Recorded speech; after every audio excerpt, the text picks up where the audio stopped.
नमस्कार दोस्तों, स्वागत है आपका अपने YouTube channel study with Kundan Singh में। और आगे हम देखेंगे पाषाण काल।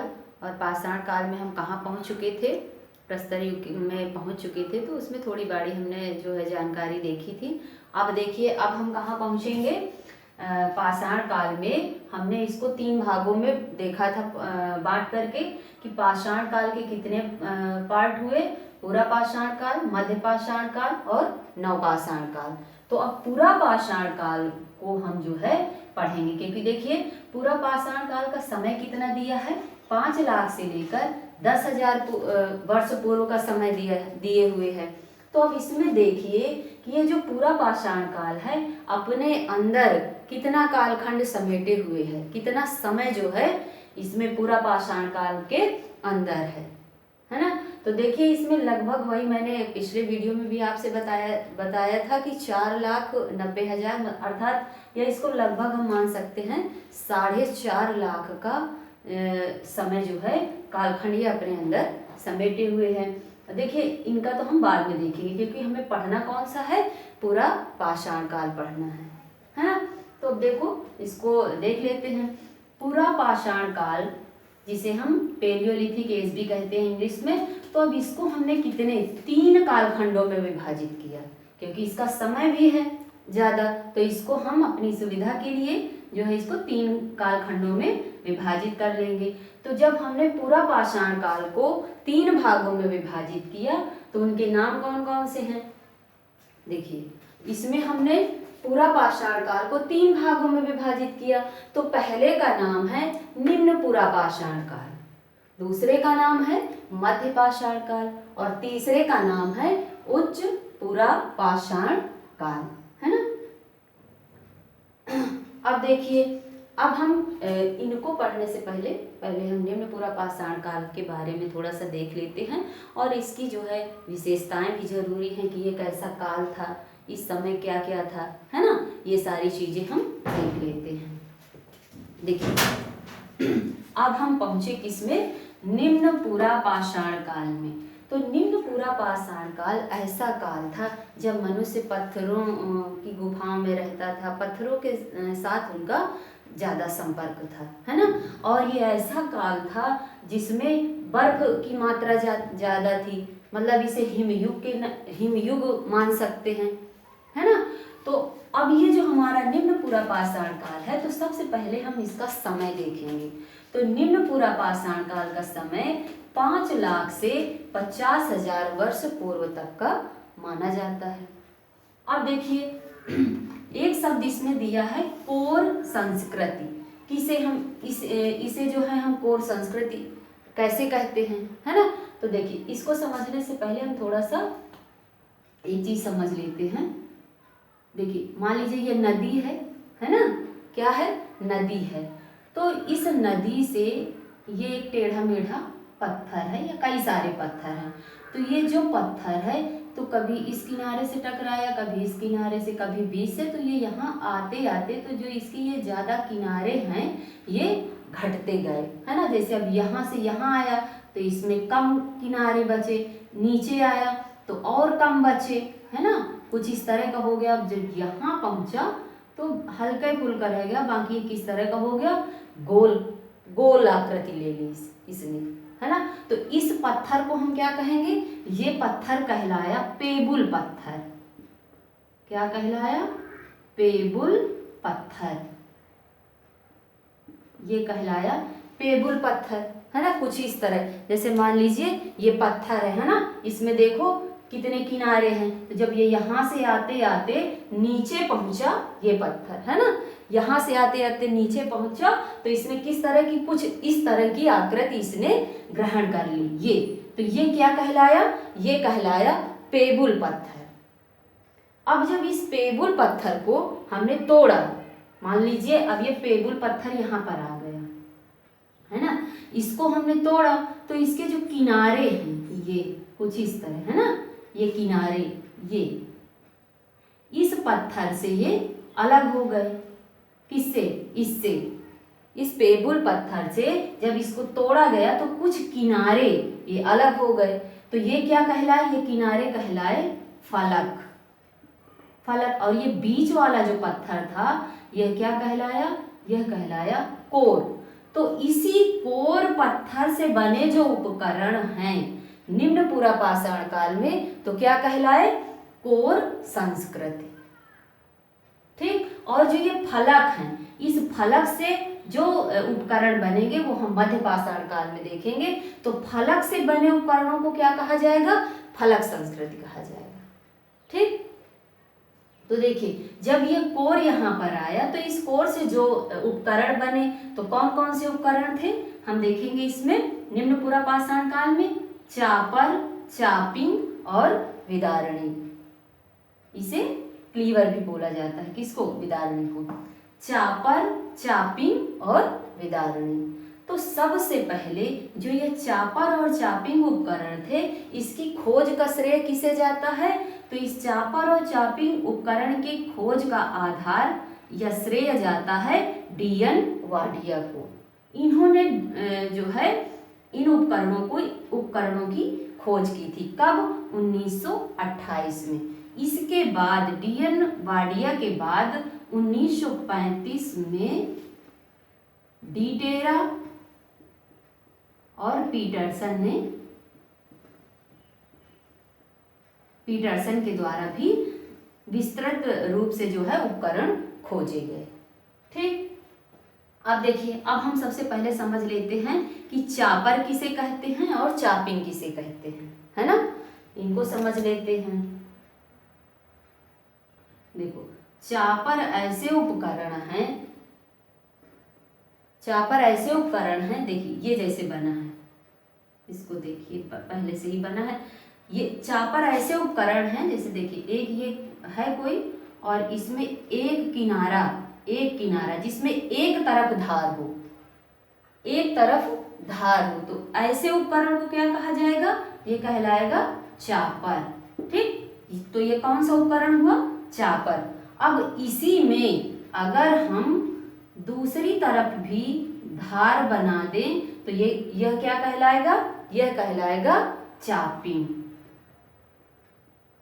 ठीक, तो इसी तरह एक तरफ धार वाले को क्या कहा गया, चापर। दोनों तरफ धार वाले को क्या कहा गया, चापिंग कहा गया। ठीक, तो जो निम्न पूरा पाषाण काल था तो उसमें जो है चापर, चापिंग, ये विदारणी इसको बोल सकते हैं। इससे क्या करते थे, इससे जानवरों को जो है मारा जाता था। ठीक, मारे तो सभी से जाते थे, लेकिन इसमें जो है जैसे उनकी खाल वाल है इस तरह कुछ निकालना।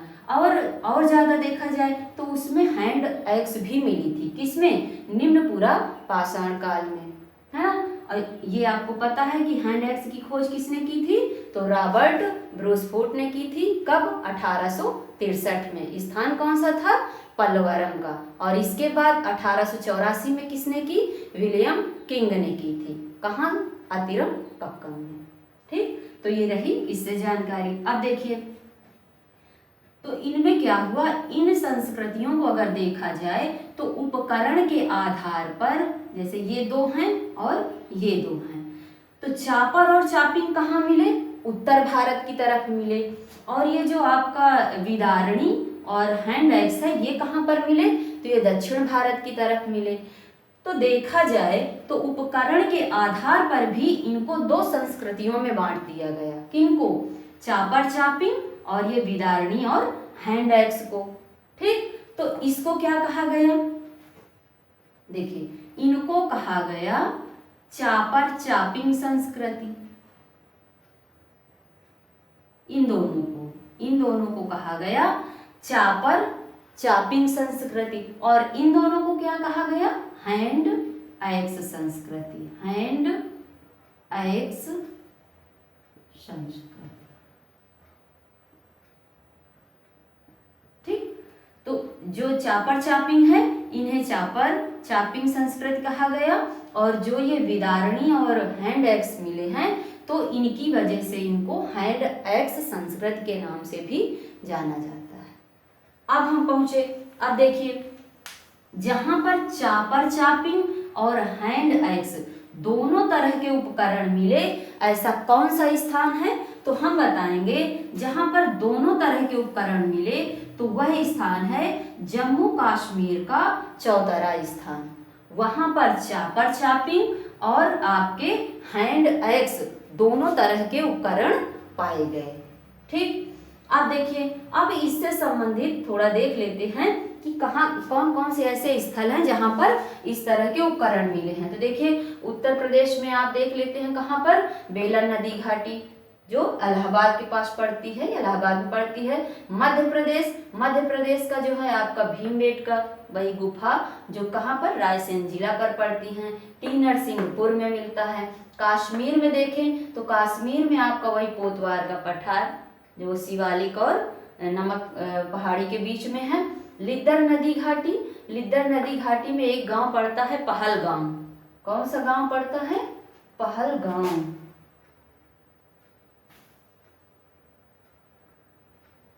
पहलगाम, यहाँ पर भी निम्न पुरा पाषाण काल के उपकरण मिले हैं। नेवासा महाराष्ट्र से, राजस्थान में आपके जैसे मरुभूमि है, डीडवाना है, यहाँ से भी निम्न पुरा पाषाण काल के उपकरण मिले हैं।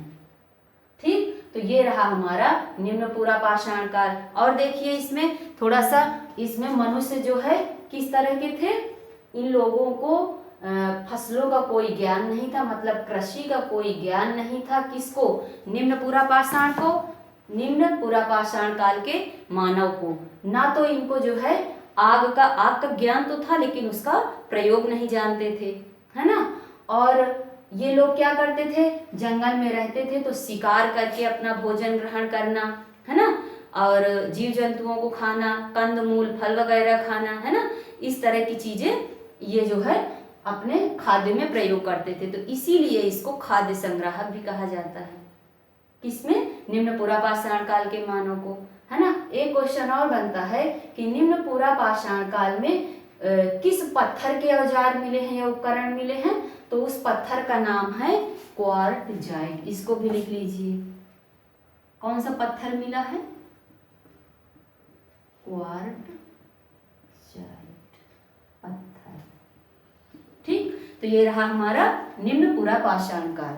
अब हम पहुंचे किसमें, अब देखिए, निम्न पुरा पाषाण काल के बाद हम किस में पहुंचे, मध्य पाषाण काल में। ये पूरा पाषाण काल के भाग हैं जिनको 3 भागों में हमने बांटा था।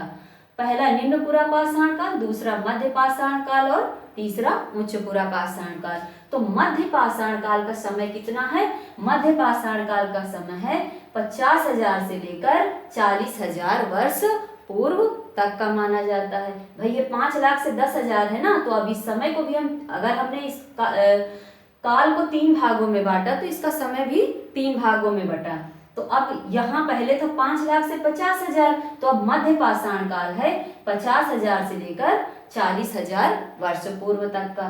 अब देखिए फलक संस्कृति, फलक मैंने वही बताया जो पत्थर के किनारे टूटे और उनसे जो औजार बनाए गए, इसीलिए इसको फलक संस्कृत के नाम से जानते हैं। जिस प्रकार हमने इसमें देखा कि खोज जो चापर चापिंग का श्रेय हमने डीएन वाडिया को देखा, तो इसी तरह इसमें मध्य पाषाण काल की खोज का श्रेय किसे जाता है, एचडी संकालिया को जाता है। अब देखिए मध्य पाषाण काल में जो उपकरण खोजे गए, तो वो उपकरण कौन कौन से थे, खुरचनी था, तक्षणी था, वेदनी था, है ना। इसे हम स्क्रेपर, इसे हम ब्यूरिन और इसे हम पॉइंट के नाम से जानते हैं। ठीक, खुरचनी क्या था, जैसे जानवरों की खाल को उनके शरीर से निकालते थे। पेड़ों की छाल को निकालना है तो हम किसका प्रयोग करते थे, खुरचनी का प्रयोग करते थे, है ना। तक्षणी कुछ ऐसा था, ब्लेड की आकृति का था, है ना। ब्यूरिन, ये ब्यूरिन अभी तो यहाँ है मध्य पाषाण काल में, लेकिन जब मानव की हड्डियों पर नक्काशी की गई थी तो इसी ब्यूरिन के माध्यम से जो है हड्डियों पर जो नक्काशी की जाती थी, तो किस उपकरण से, इसी तक्षणी या ब्यूरिन के माध्यम से की जाती थी। ठीक, और ये रहा पॉइंट। इससे क्या, ये मतलब आप एक समझ लेते हैं जैसे बोरा सिलने के लिए सूजा नहीं होता, ऐसे करके सीधे उसमें छेद बनाना हो, इस तरह। ठीक, आप देखिए अब इसमें महत्वपूर्ण चीज आई स्थल। तो अधिकतर मध्य पाषाण काल से संबंधित 3 स्थल ज़्यादा पूछे जाते हैं आपके एग्जाम में। तो पहला स्थल देखेंगे हम कौन सा, नेवासा। नेवासा कहाँ है, महाराष्ट्र में। ठीक, तो यहाँ पर नेवासा प्रवरा नदी के तट पर है। ठीक, तो देखिए अब ये जो नेवासा है, इस नेवासा में मध्य पाषाण काल की सबसे ज्यादा विशेषताएं मिली है, इसीलिए जो है नेवासा जो है बहुत ही महत्वपूर्ण है। किसमें, मध्य पाषाण के लिए। अब देखिए नेवासा से क्वेश्चन बनेगा आपका कि किस पूरा पाषाण काल में जो है नेवासा स्थल की खोज की गई, मतलब ज्यादा जानकारी मिली। तो हम बताएंगे यह किससे संबंधित है नेवासा स्थल, तो बताएंगे नेवासा स्थल जो है मध्य पूरा पाषाण काल से संबंधित है। अब देखिए किस स्थल को प्रारूप स्थल भी कहा जाता है, तो बताएंगे इसी नेवासा को प्रारूप स्थल भी कहा जाता है। यह इसी नेवासा को मध्य पाषाण काल का प्रारूप स्थल कहा जाता है। इसके बाद एक स्थल और है जो यही महाराष्ट्र पर पड़ता है, नेवासा के बिल्कुल बगल में है, जिसका नाम है चिरकी। इसके बाद हथनौरा, हथनौरा पड़ता है आपका कहाँ, एमपी पर। तो इससे क्या है कि सबसे पहली बार मानव कंकाल मिले थे। ठीक, ये रहा हमारा मध्य पाषाण काल से। और ये जो युग चल रहा था, तो इसमें भी कौन सा युग चल रहा था, हिम युग ही चल रहा था, है ना। और पत्थर क्वार्टजाइट तो निम्न पूरा पाषाण काल में भी था। तो इसमें और क्या आ गए थे आपके, फ्लिंट, चर्ट और स्क्रैपर आ गए थे। ठीक, अब हम पहुंचे किसमें, उच्च पूरा पाषाण काल में। तो ये ऐसा उच्च पूरा पाषाण काल है, ऐसा काल है जिसमें जो है हिम युग की समाप्ति होती है। भाई क्या था कि यहाँ आते आते जो है तापमान में वृद्धि होने लगी थी, है ना। तो तभी इसमें जो है थोड़ा छोटे छोटे सूक्ष्म जीवों की उत्पत्ति भी हुई। किसमें, उच्च पूरा पाषाण काल में। उच्च पूरा पाषाण काल का अगर समय देखा जाए तो 40,000 से लेकर 10,000 वर्ष पूर्व का है। तो इसी पर 30,000 वर्ष में जो है हमने बताया था कि किसकी, होमोसेपियंस की उत्पत्ति हुई थी, है ना। तो आगे देखिए,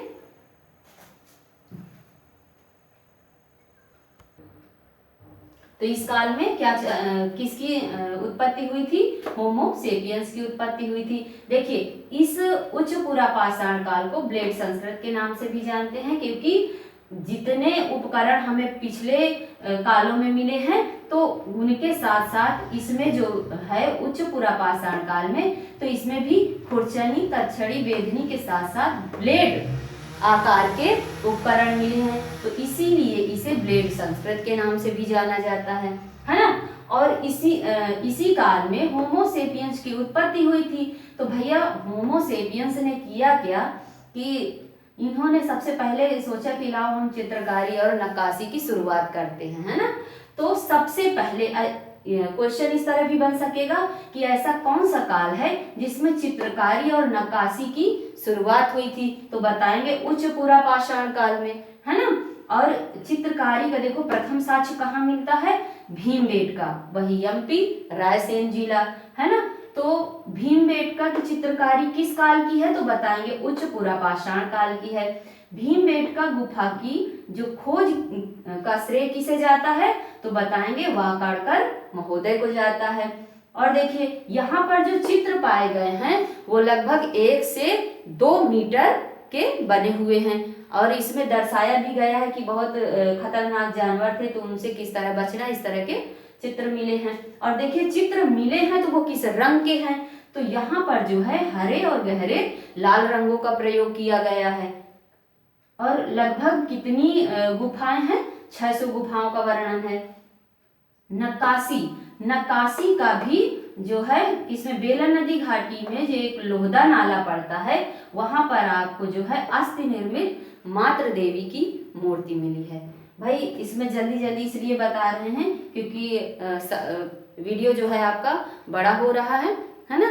तो ठीक है, आप लोग जो है इसको एक बार नहीं 2-3 बार कम से कम देखना, तो इसके